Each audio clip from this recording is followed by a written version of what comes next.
বাবা মায়ের সাথে আমরা শেষ কবে বেড়াতে গেছি মনে নেই। হ্যাঁ, পরিবারের সবাই মিলে গেছি, সেখানেও বাবা মা গেছে, এরকম কয়েকবার হয়েছে। কিন্তু বাবা মা দাদা আর আমি বেড়াতে গেছি এরকম না, মনে পড়ছে না। আমাদের একসাথে বেরোনো বলতে হয় কোনো কাজ কিংবা বিয়ে বাড়ি, ব্যাস। বেলিয়াতোড়ে আমার লম্বা ছুটি কাটানোর শেষের দিকটায় তাই প্ল্যান করেই ফেললাম ছোট করে একদিনের জন্য ঘুরে আসা যাক সামনাসামনি কোনো একটা জায়গা থেকে।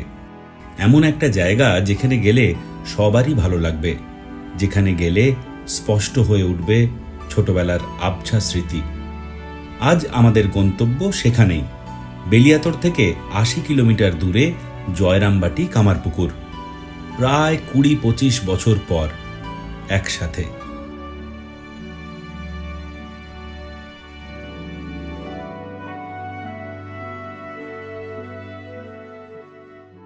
Good morning.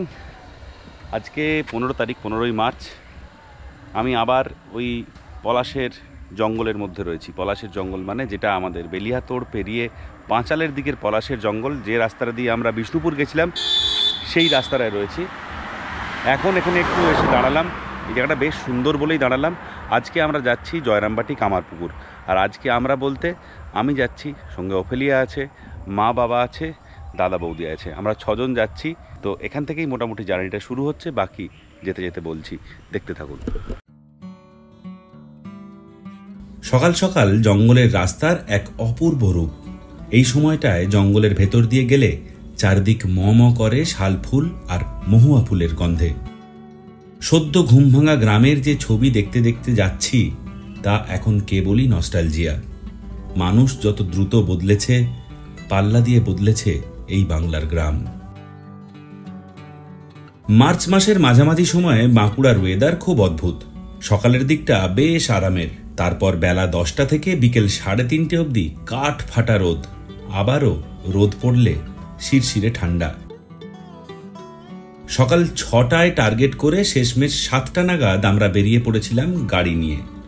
কারণ সকাল 6টায় বেরিয়ে দেখেছিলাম শীত শেষের প্ল্যাকার্ড হাতে ঘন কুয়াশা ঢেকে রেখেছে চারিদিক।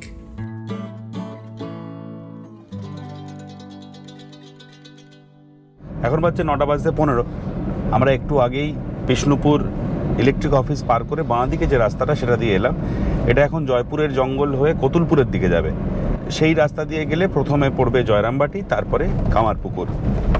ওই যে চৌমাথার মোড় যেটা পেরিয়ে এলাম বিষ্ণুপুর বাইপাসের, সেটা গত 2-3 মাসে এই নিয়ে তৃতীয়বার পেরোচ্ছি। প্রথমবার যখন পুরুলিয়া থেকে কলকাতা ফিরছিলাম তখন, তারপর এই রিসেন্টলি যখন বিষ্ণুপুর এলাম তখন, আর আবারও আজকে। এখান থেকে জয়রামবাটি ওই 30-35 কিলোমিটার মতো, সময় লাগবে 30-35 মিনিট। আর প্রথমে যেহেতু আমরা আজকে বাঁকুড়া হয়ে যাচ্ছি, সেহেতু প্রথমে আমরা যাব আজকে জয়রামবাটি, তারপরে সেখান থেকে যাব কামারপুকুর। যদি কেউ ট্রেনে আসতে চান তাহলে কলকাতা থেকে ট্রেন ধরে গোঘাট লোকাল, যেটা গোঘাট স্টেশনে নেমে সেখান থেকে চলে আসেন কামারপুকুর। ওই দিক দিয়ে এলে কামারপুকুর কিন্তু আগে পড়ে, আর এই দিক দিয়ে গেলে জয়রামবাটি আগে পড়ে। জয়রামবাটির পরে কিন্তু সেটা বাঁকুড়ার বর্ডার। বাঁকুড়া থেকে বেরিয়ে আমরা চলে যাব হুগলি, সেখানে রয়েছে কামারপুকুর। চলুন যাওয়া যাক। আর জয়পুর জঙ্গলের এই যে রাস্তাটা, এই রাস্তাটা কিন্তু অপূর্ব, একবার দেখে নিন।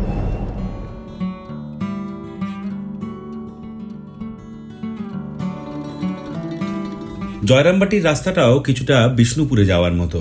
শুরুটা পাঁচালের জঙ্গলের ভেতর দিয়ে, তারপর বিষ্ণুপুরের বাইপাস দিয়ে বেরিয়ে জয়পুরের জঙ্গল পার করে আরামবাগের রাস্তা ধরে জয়রামবাটি।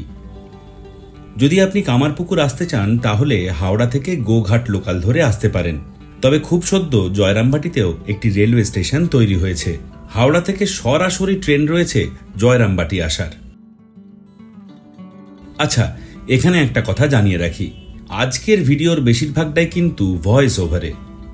না হয় আমায় একটু কমই দেখা গেল, সে আর কি করা যাবে। কোনটা আপনার বেশি ভালো বলে মনে হয় তা অবশ্যই কমেন্ট করে জানাবেন। এই হলো কতুলপুর বাজারের গোলচক্কর।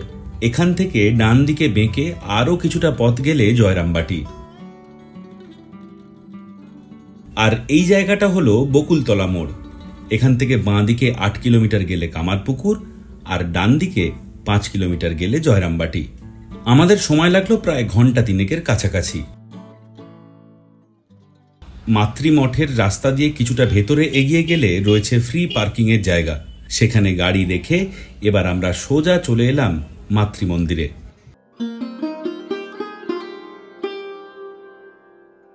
জয়রামবাটির ইতিহাস কারুরই অজানা নয়, তবুও ছোট করে এখানে একটু বলে নিই। 1853 সালে এই গ্রামেই জন্মগ্রহণ করেছিলেন শ্রীরামকৃষ্ণ পরমহংসদেবের স্ত্রী সারদা দেবী। সারদা দেবীর আদি বাড়িটি এই অধুনা মাতৃমঠের ভূমিতেই ছিল এবং সেই বাড়িতে তিনি 9 বছর বয়স পর্যন্ত বাস করেছিলেন। ঠিক যে স্থানে তিনি জন্মলাভ করেছিলেন সেখানেই 1923 সালে মাতৃমন্দিরের নির্মাণ করেন স্বামী শারদানন্দ। এছাড়াও এখানে সারদা দেবীর পুরাতন বাড়ি, নতুন বাড়ি, তার মাতা শ্যামাসুন্দরী দেবীর বাড়িগুলি সযত্নে রাখা আছে।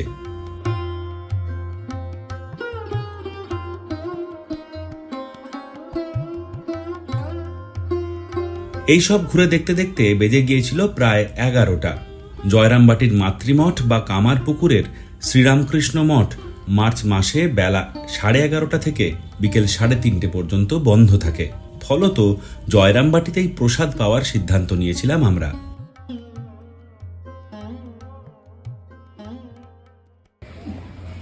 লাইন দিয়ে প্রসাদের কুপন সংগ্রহ করে তারপর সোজা প্রসাদের লাইনে। ঠিক 11:30টার সময় প্রসাদ ভবনের দরজা খুলে দেওয়া হলো আর একে একে সবাইকে বসানো হলো সারি সারি টেবিলে। একবারে প্রায় 500 মানুষের খাওয়ার ব্যবস্থা রয়েছে এখানে। ভেতরে গিয়ে বসতেই দেখি আমরা ঢোকার আগেই সমস্ত টেবিলের ওপরে থালা এবং গ্লাস দেওয়া রয়েছে। প্রসাদের মেনু নিয়ে আলাদা করে কিছু বলতে চাই না, তবে একটাই কথা বলার, এখানের প্রসাদে কিন্তু বাঁকুড়ার বিখ্যাত আলু পোস্ত দেওয়া হয়, যেটা কিন্তু চমৎকার লেগেছে আমার। গরম ভাতের সাথে আলু পোস্তর ঝোল, সে এক অপূর্ব কম্বিনেশন।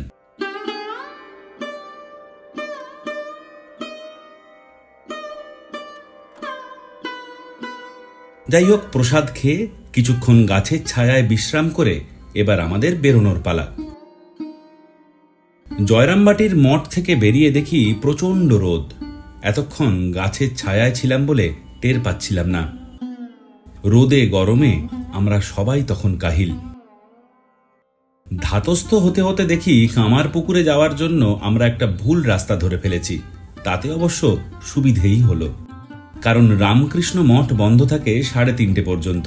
তাই আমরা ঠিক করেছিলাম আশেপাশের দর্শনীয় স্থানগুলো আগে ঘুরে দেখব। আমরা যে রাস্তা দিয়ে ঢুকেছিলাম আসলে সেই রাস্তাতেই রয়েছে বেশিরভাগ দর্শনীয় স্থান। সাধারণত এই জায়গাগুলো ঘুরে দেখার জন্য মঠের সামনের রাস্তা থেকেই প্রচুর টোটো পাওয়া যায়। স্থানীয় টোটোওয়ালারা খুব অল্প খরচে আপনাকে ঘুরিয়েও দেখাবেন, আবার গল্পও বলবেন।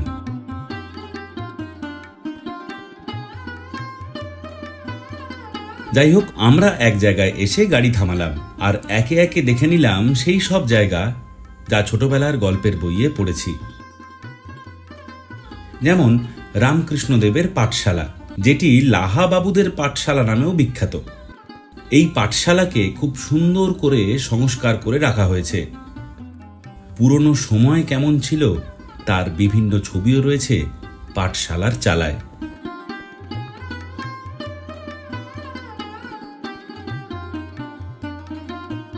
পাঠশালার পাশেই লাহাদের বিষ্ণু মন্দির, যেটি 1800 শতকে ধর্মদাস লাহা প্রতিষ্ঠা করেছিলেন। কথিত আছে পাঠশালায় শ্রী রামকৃষ্ণদেবকে অঙ্ক করতে দিলে তিনি পালিয়ে গিয়ে এই বিষ্ণু মন্দিরেই লুকিয়ে থাকতেন। এখানে বসেই তিনি মা কালীর ছবি আঁকতেন আর ধ্যান করতেন। এই মন্দিরের গর্ভগৃহে রয়েছে দামোদর শিলা। মন্দিরের বাইরে রয়েছে ধর্মদাস লাহার মূর্তি, আর ভিতরে মন্দিরের ছাউনি ঘেরা অঞ্চলে রয়েছে বেশ কিছু মূর্তি, যেগুলো গদাধরের ছোটবেলার বিভিন্ন ঘটনার কাহিনী বর্ণনা করে। যদি আপনি টোটো বুক করেন তাহলে আপনাকে আরও অনেকগুলো জায়গা ঘুরিয়ে দেখানো হবে। এমন অনেক দর্শনীয় স্থান আছে যা ভালো করে না জানলে খুঁজে পাওয়া অসম্ভব। তাই হাতে সময় থাকলে টোটো করে নেওয়াই ভালো।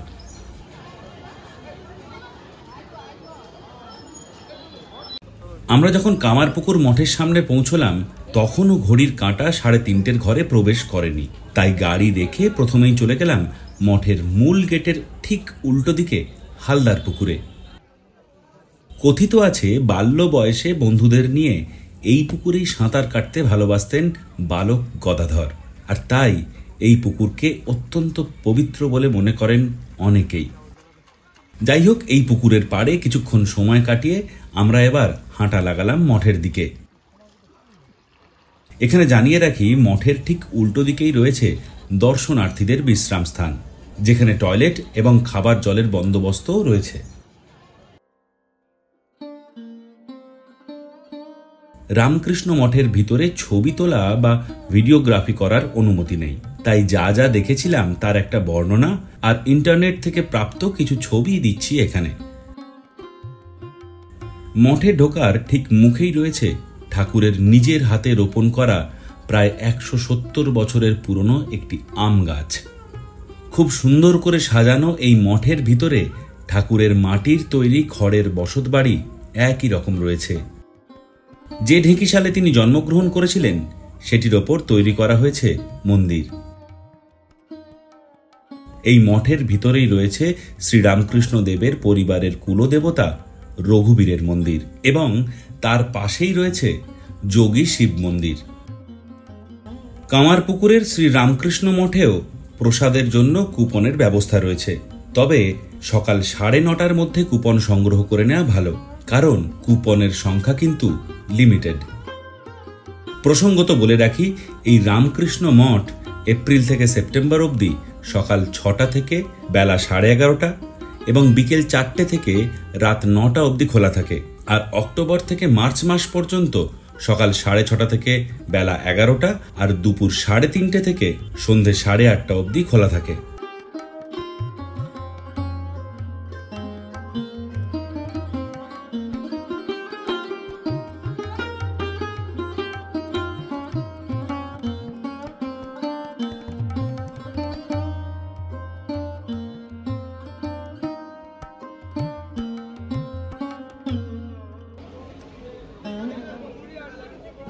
এবার আমাদের ফেরার পালা।